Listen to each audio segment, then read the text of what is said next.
Thank you all for coming today for a nationwide celebration of America's founding. 247 years ago, the Liberty Bell in Philadelphia pealed 13 times, one for each of the new states of the United States of America. And since then, ceremonially, they've tried to make sure that the same thing happens in Philadelphia. In the mid-20th century, the idea was set that perhaps all the states in the Union could have a ceremony similar to it. So what they did is they cast these replicas of the Liberty Bell and sent them to all the states, where most of the places you'll find this in the state capitals. But Richmond, for myriad of debatable reasons, didn't want it. So they said, well, why don't you send it to Mr. Jefferson's home of Monticello? They had just begun their series of immigration and naturalization ceremonies, so they said, we've got a lot going on that day. And so the Charlottesville Fire Department said, we'll host it here. And since then, it's been right here on Ridge Street in Charlottesville, and been ceremonially rung, as the other 49 will be at 2 o'clock today. And a thanks again to Tom and everyone from the Charlottesville Volunteer Fire Department who maintain this tradition. So let's hear it for the folks in the Charlottesville Volunteer Fire Department who make sure this continues. Liberty over tyranny. You hear that comparison a lot. But that was the discussion. They didn't even have a governing structure in mind 247 years ago. They just knew that the King of England was no longer functioning. So I'm going to spend a little time today not talking about the Declaration of Independence. I know that seems odd, but the Declaration of Independence only happens if a real tyrant came along. See, if King John had not come along and was so bad of a tyrant as he was King of England, I think from 1199 to the early 13th century, was so bad that the nobles of England rose up against him. But they didn't want to take power. They were concerned that a vacuum like that would cause more fighting, more civil wars, more battles between different landed gentries, tenant farmer communities. So they said to King John, we've got you. We could kill you now, or we could let you remain king, but you have to give up some of your power. And they had crafted a document which we now know as Magna Carta.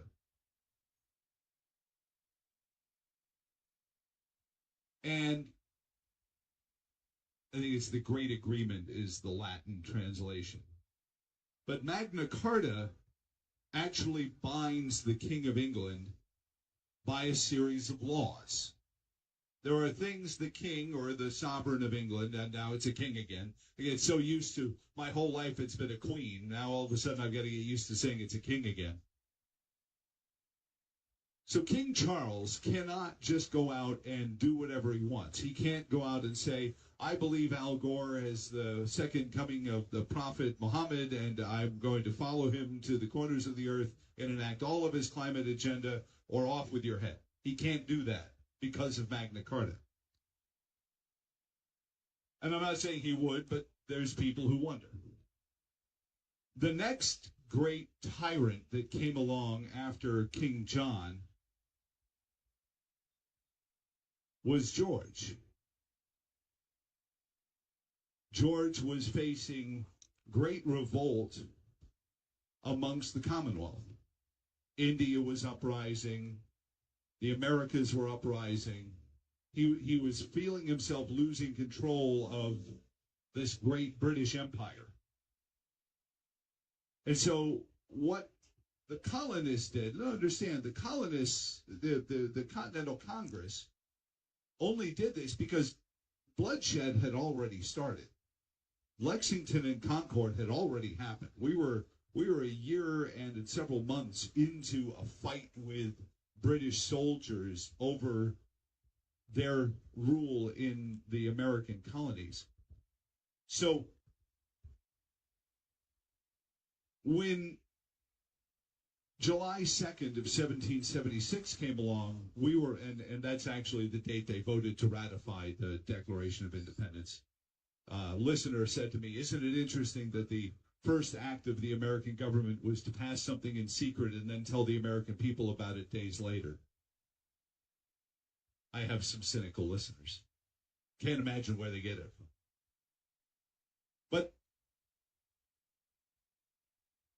the American Declaration of Independence is not a governing document. It's a lawsuit. It's a legal filing filed under the law of Magna Carta.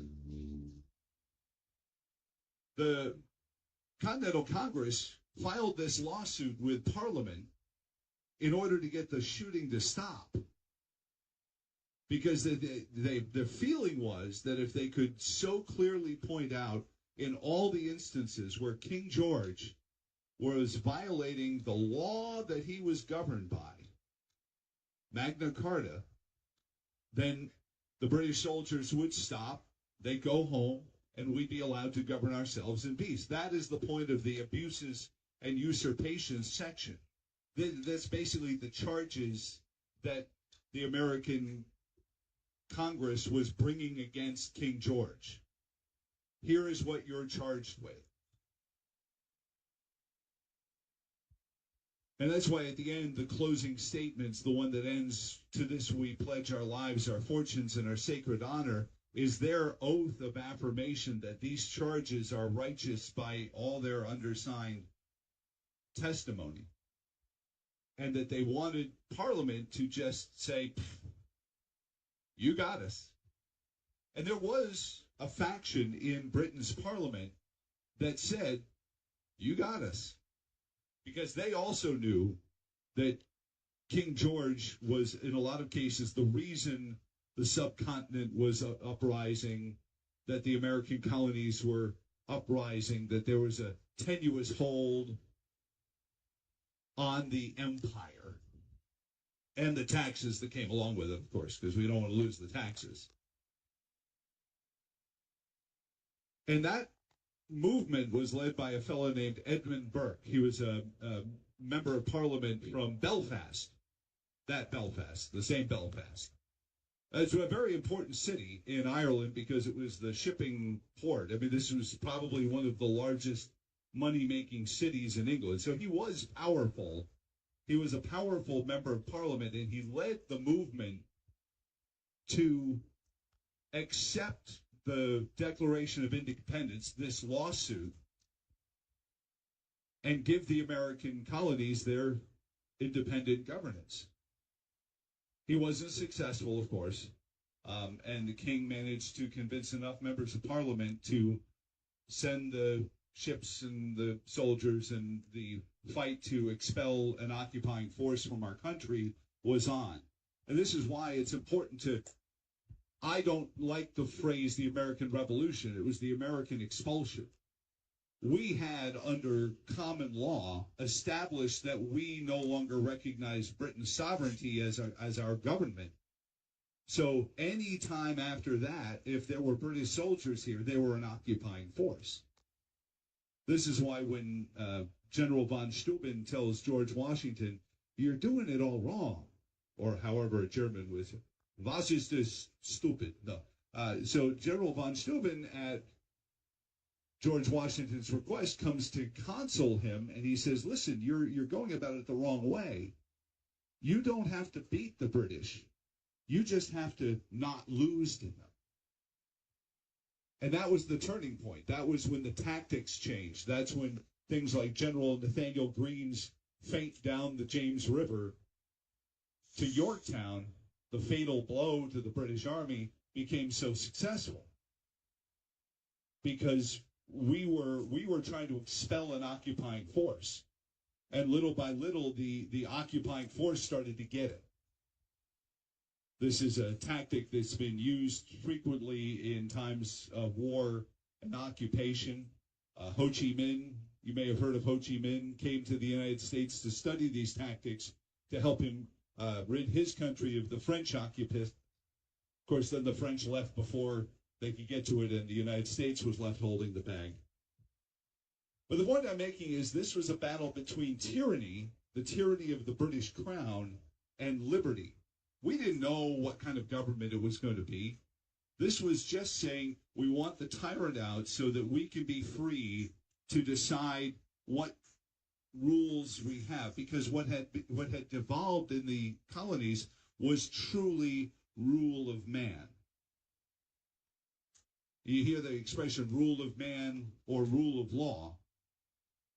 Magna Carta set forth the idea that even the crowned head of England had laws that he had to subjugate himself to. This would have spared France 25 years of bloodshed later on, because when Robespierre led the first of three French revolutions, a revolution that our own Thomas Jefferson said, maybe a little revolution every now and then is a good thing. Well, that was before 25 years of bloodshed led to a dictator rising in Napoleon Bonaparte.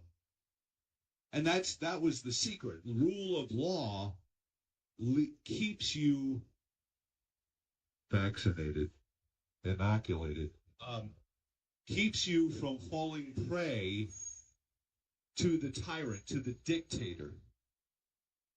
Because the leader of the country is bound by law as well. They don't reign with impunity. It's not like some generalissimo from a third world country coming along and, well, if I have buddies, if my buddy is the general and he runs the army, well, I'm going to take over. That doesn't happen here. And it's because we began our course by applying the rule of law. It's the most important premise that you have.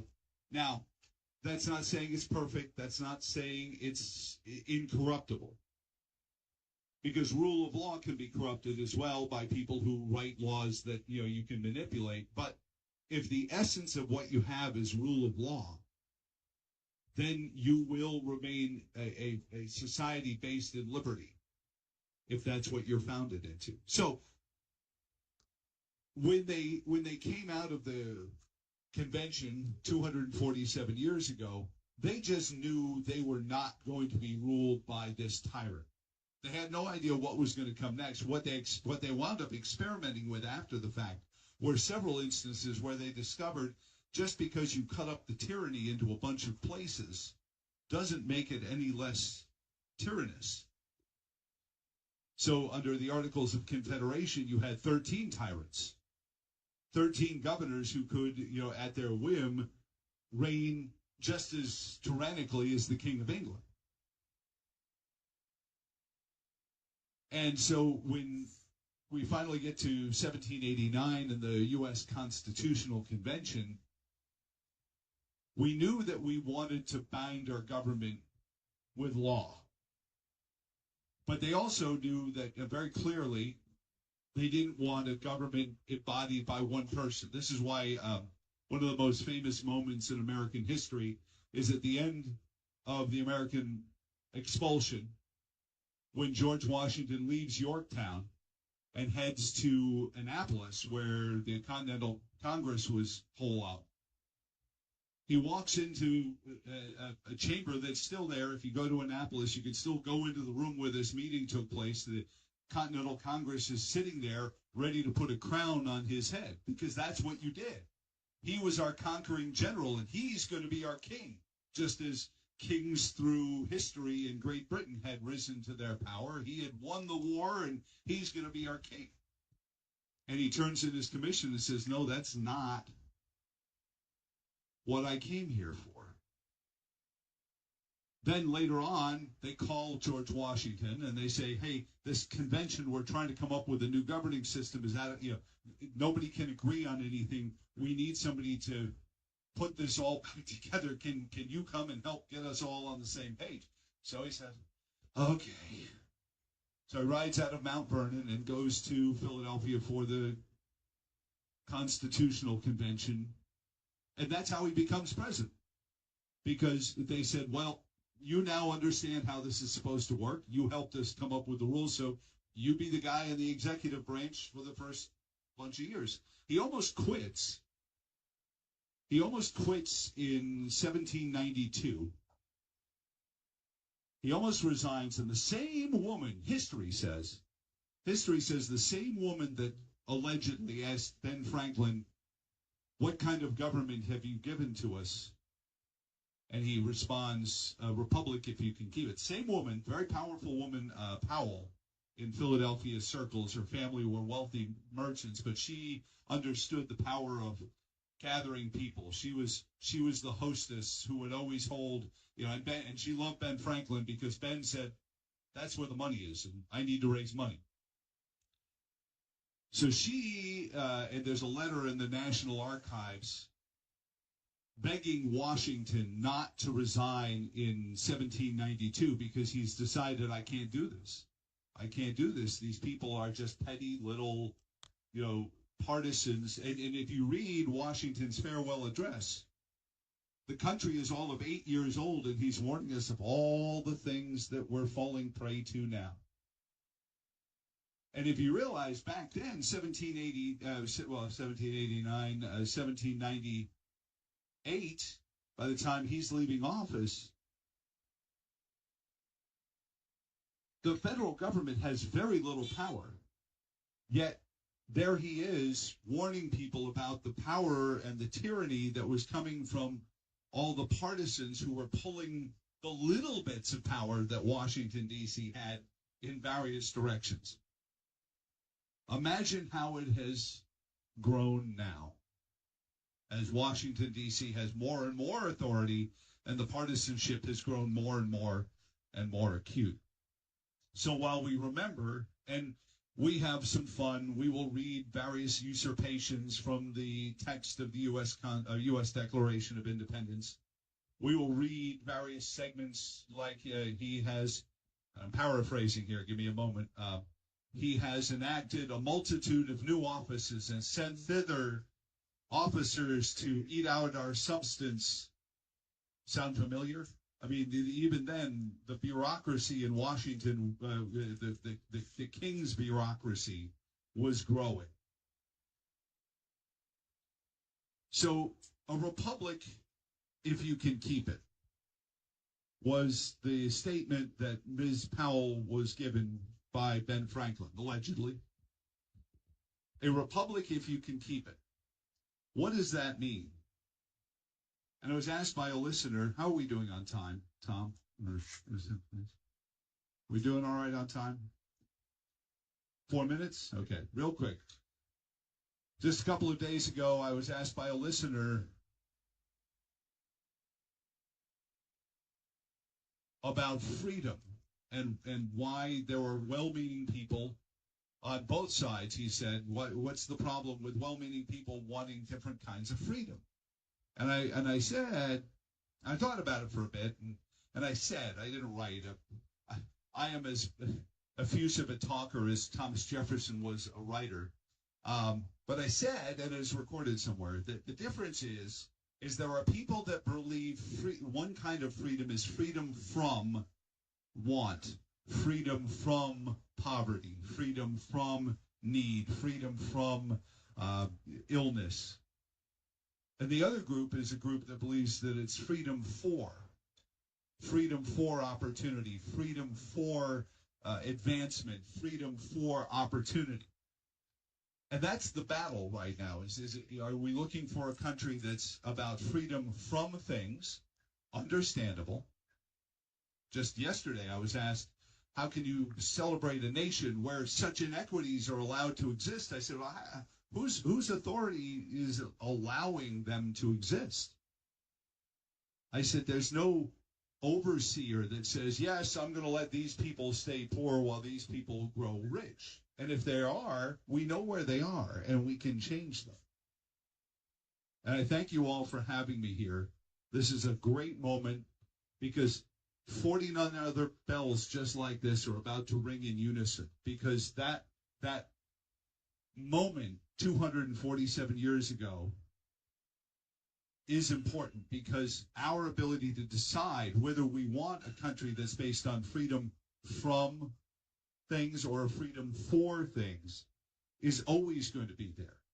It's always going to be a question for us. And as long as we live up to the principles that were laid out in this lawsuit all those years ago, we'll be able to win the day. And I will suggest anyone who's compelled by this, find out a little bit at conventionofstates.com. There's a Virginia group. We're trying to use the U.S. Constitution to save the U.S. Constitution the same way Jefferson and Adams were trying to use Magna Carta to save the country. Take a look at it, conventionofstates.com. Thank you all so much. Let's hear it again for the Charlottesville Volunteer Fire Department and what they do. And I guess we're right. How am I doing? Are you okay? All right, so turn it over. Get ready for the actual ceremony. Thank you for listening to the warm-up act.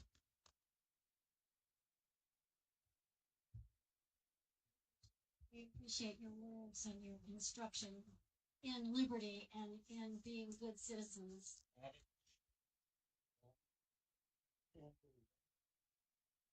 I'm louder, I guess. So. As Mr. Thomas said, the bells were cast, these bells were not cast until 1950. They were part of a treasury bond drive, and they were given to each of the then 48 states and the territories. And so there are actually 55 bells, and most of them are displayed at the state houses of the various states. And by various means, this bell for Virginia has ended up here.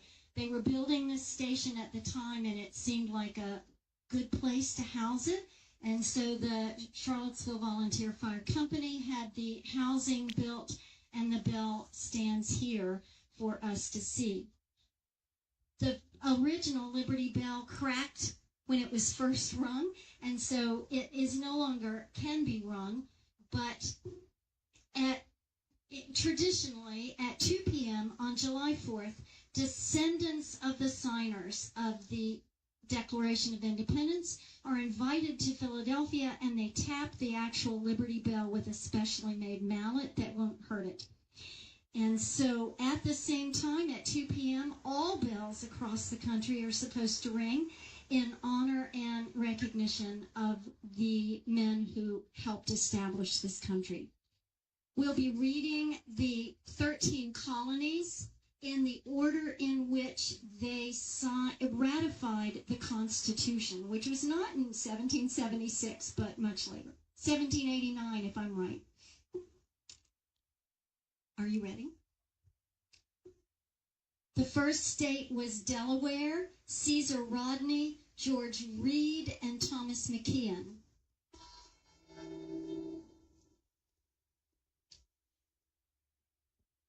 Pennsylvania, Robert Morris, Benjamin Rush, Benjamin Franklin, John Morton, George Clymer, James Smith, George Taylor, James Wilson, and George Ross.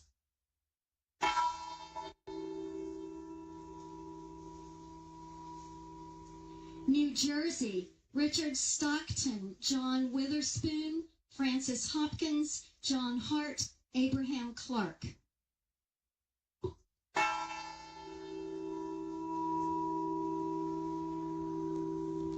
Georgia, Button Gwinnett, Lyman Hall, George Walton.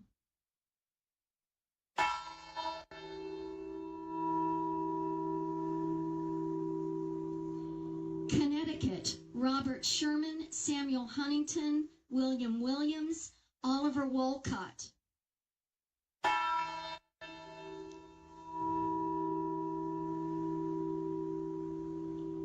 Massachusetts, John Hancock, Samuel Adams, John Adams, Robert Treat Payne, Elbridge Gerry.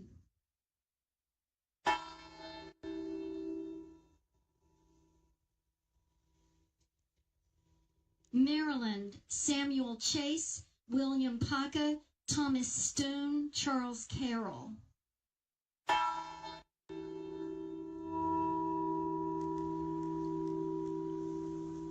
South Carolina, Edward Rutledge, Thomas Hayward Jr., Thomas Lynch Jr., Arthur Middleton.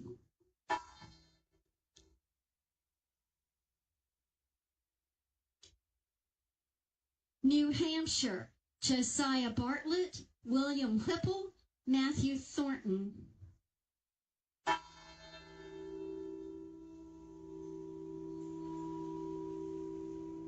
Virginia, George Wythe, Richard Henry Lee, Thomas Jefferson, Benjamin Harrison, Thomas Nelson Jr., Francis Lightfoot Lee, and Carter Braxton.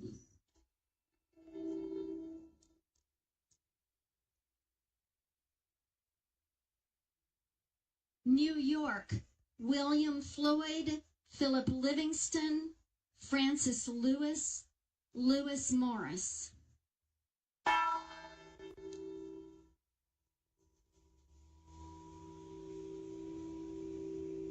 North Carolina, William Hooper, Joseph Hughes, John Penn.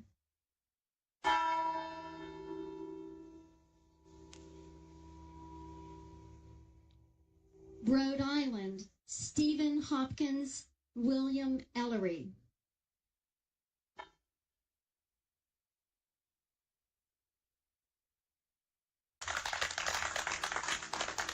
So go forth and be good citizens.